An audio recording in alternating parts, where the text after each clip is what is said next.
Salut, c'est Anouk et bienvenue dans la chambre froide.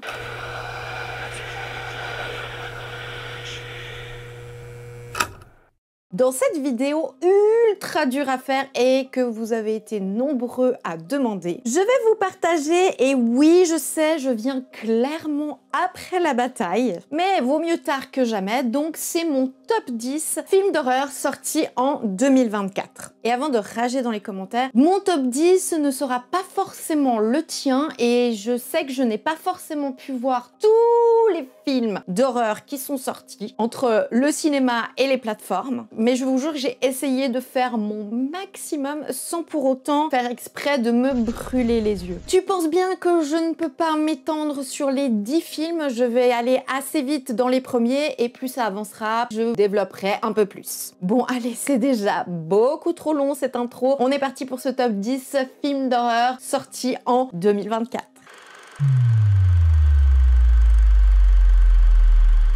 J'ai mis Blink Twice de Zoé Kravitz sorti aux États-Unis. Dans une soirée très sélecte, Frida, serveuse dans cet événement, fait la rencontre de Slater King. Il lui propose de continuer la fête avec lui et elle accepte. Ici, on est typiquement dans le genre de film, moins tu en sais, mieux ton expérience sera. Ce qui m'arrange vu que j'ai dit que je ne m'étalais pas sur les films. Mais je tiens à dire que ma surprise fut grande et très agréable, car je m'attendais vraiment à un film style, tu vois, ces trucs meurtres et mystères à la sauce Netflix. Mais en fait, pas du tout. La forme est audacieuse et intéressante, mais c'est bien sûr le fond qui m'a énormément plu. Bref, vraiment, je ne peux pas m'étaler plus, je te laisse le découvrir si ce n'est pas déjà fait.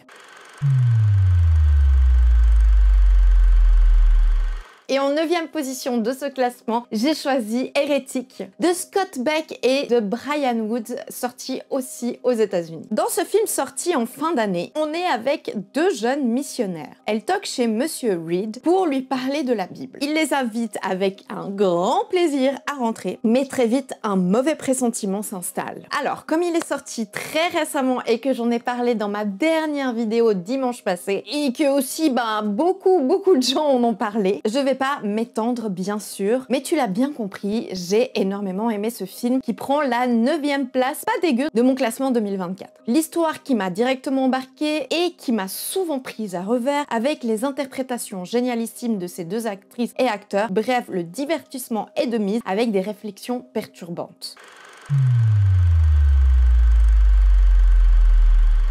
En 8e position, j'ai mis The Wailing de Pedro Martin Calero et c'est un film qui nous vient d'Espagne. Dans ce film, on suit Andrea, étudiante en Espagne. Un soir, elle fait une vidéo pour son copain, mais celui-ci remarque que quelqu'un est derrière elle. Suite à cela, elle a l'impression qu'elle est hantée par une force invisible. Donc c'est un film que j'ai eu la chance de découvrir en festival et je pense que ça a une légère influence sur mon expérience, mais il faut dire que j'ai simplement adoré son fond et sa forme. L'esthétisme est vraiment très beau avec un travail du son juste génial. Les actrices sont très intenses et très justes et quand tu réunis tout ça, ça forme une ambiance très immersive et effrayante portant des messages importants et engagés. Ici on est comme dans un cauchemar qui te pousse dans des abîmes horribles, violentes et terrifiantes. Le réalisateur avec la scénariste du film t'emmène dans la métaphore d'un système qui tourne en rond, reflétant des pans de notre société. Un film qui m'a fait flipper, qui m'a fait serrer les poings et grincer les dents. Une œuvre avec une temporalité intéressante que je te conseille vivement.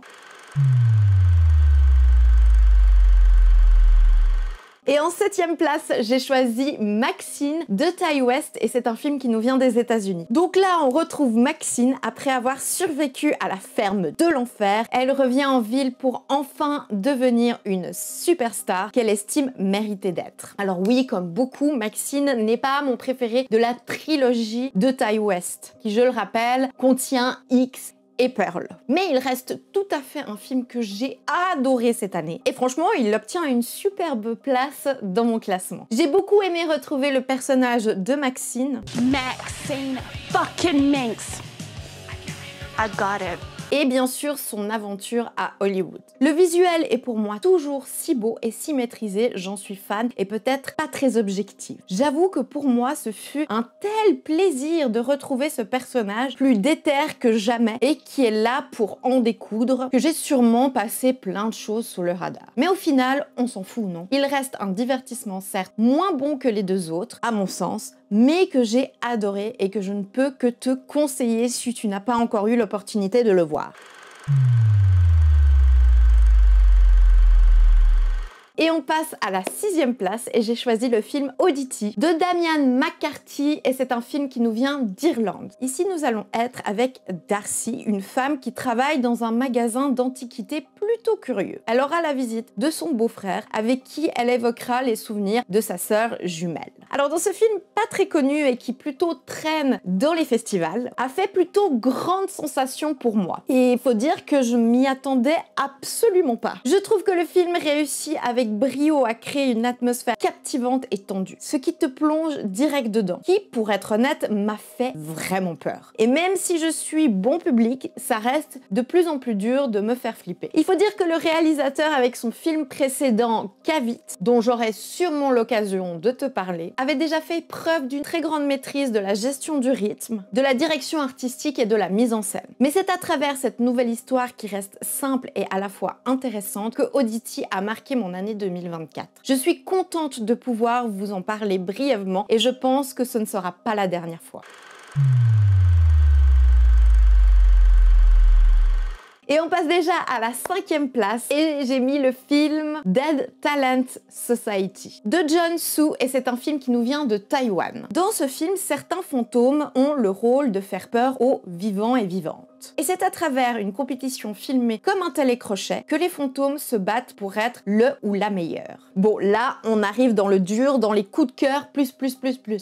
Et d'ailleurs, encore plus dur à classer. Dead Talent Society, c'est un film que j'ai découvert aussi en festival. Et dès que j'ai vu quelques images de celui-ci, j'ai très bien su que j'allais vivre une expérience très cool. Et ce fut le cas, même au-delà de mes espérances. J'ai beaucoup ri, car oui, c'est clairement une comédie horrifique complètement barrée, comme je les aime. Mais j'ai aussi été extrêmement touchée par l'histoire de cette jeune fille qui se bat pour rester dans le monde des vivants. Le réalisateur, qui a mis des années et toute son âme pour ce film, a réussi à mêler un tas d'émotions à travers des sujets ultra pertinents et des personnages tellement attachants, tout en gardant le côté hilarant et burlesque que j'adore. Bon, et puis le visuel. On en parle de ce visuel. J'en ai pris, mais vraiment plein les mirettes. Rien que pour l'expérience visuelle, tu dois voir ce film.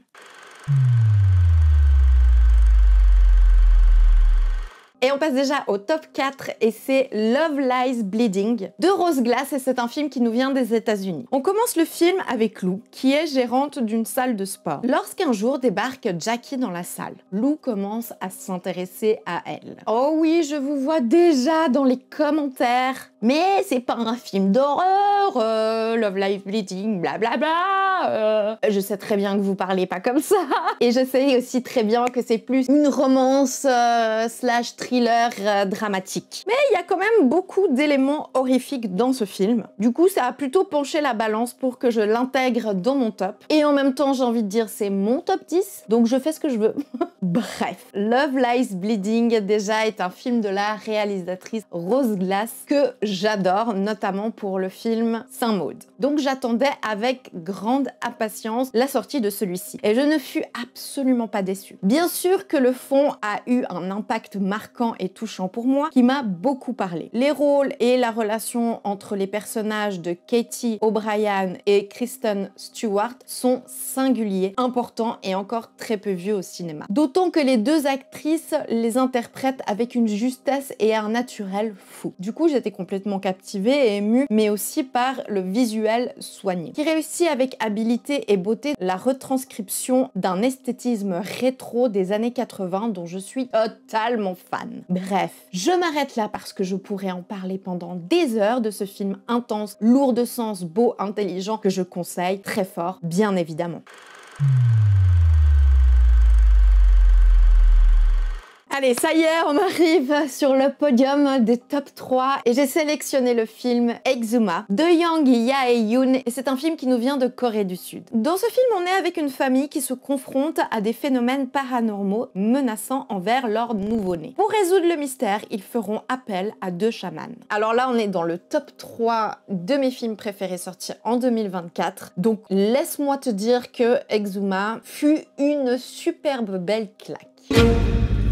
Et clairement, il aurait pu très bien avoir une bonne place dans la vidéo que j'ai fait des top 5 films d'horreur coréens si tout simplement je l'avais découvert avant. Bref, je vais être assez brève car c'est un film qui je pense doit être découvert avec le minimum d'infos pour vivre l'expérience pleinement. Oui, encore un de ces films-là.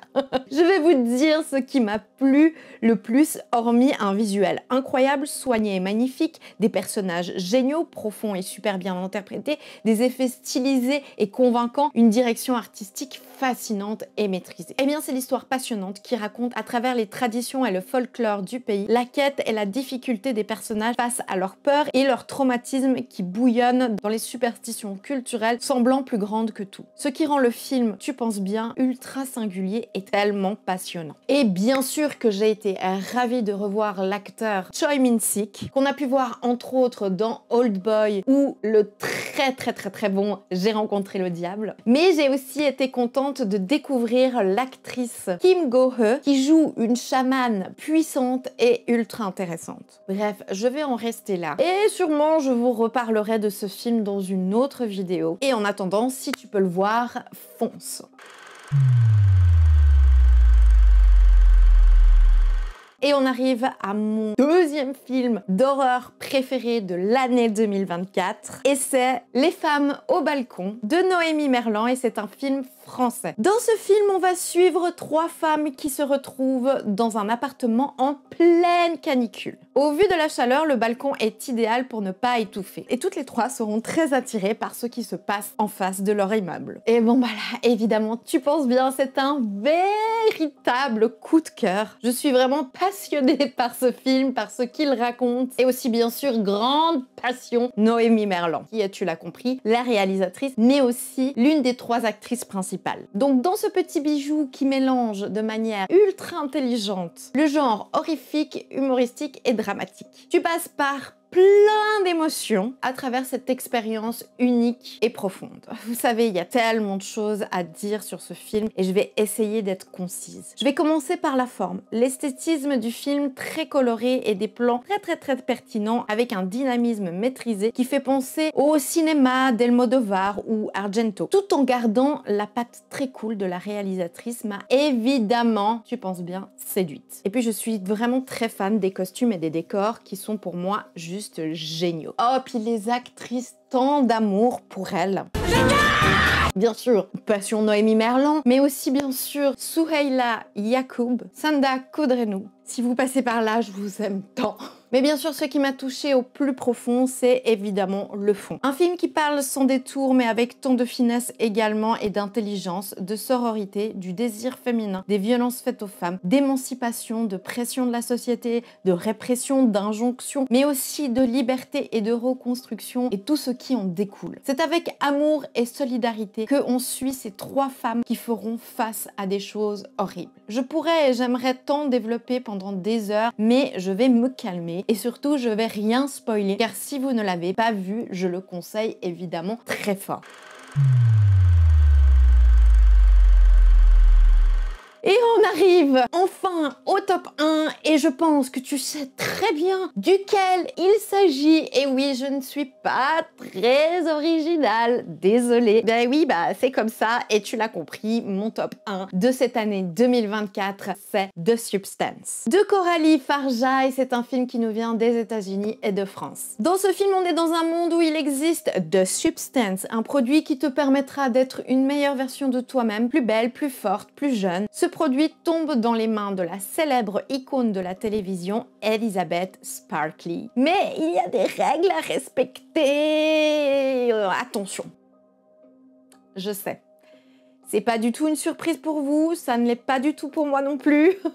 Et oui, comme beaucoup de personnes, mon top 1, c'est The Substance de Coralie Farja. Pour moi, ça a été plus qu'une claque, plus qu'un coup de cœur, ça a été vraiment genre un uppercut dans ma tête. Mais je te promets que je vais pas m'étendre sur le film parce que déjà j'en ai déjà parlé la vidéo précédente et sûrement tu as déjà eu l'avis de 1 million de personnes. Mais voilà, je l'aime de tout mon cœur pour tellement de raisons. Les principales et qui pour moi ont fait la différence, c'est bien sûr l'impact très important du fond, de parler des injonctions intransigeantes du corps, du comportement et de l'âge de la femme de manière si intelligente et percutante, m'a vraiment subjuguée, choquée dans le bon sens.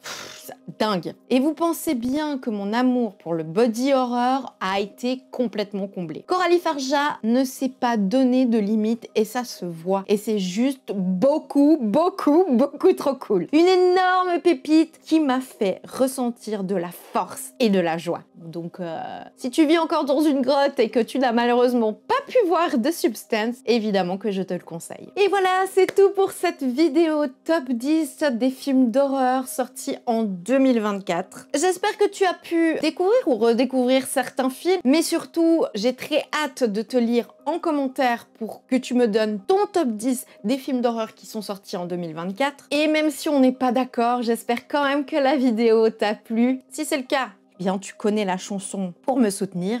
C'est la chanson pour me soutenir. Et on s'abonne pour me soutenir. On like, on commente et on s'abonne à tous les réseaux. C'est super. Soutiens-moi, merci beaucoup. Mais surtout, n'oublie jamais d'avoir ton libre arbitre. Ciao.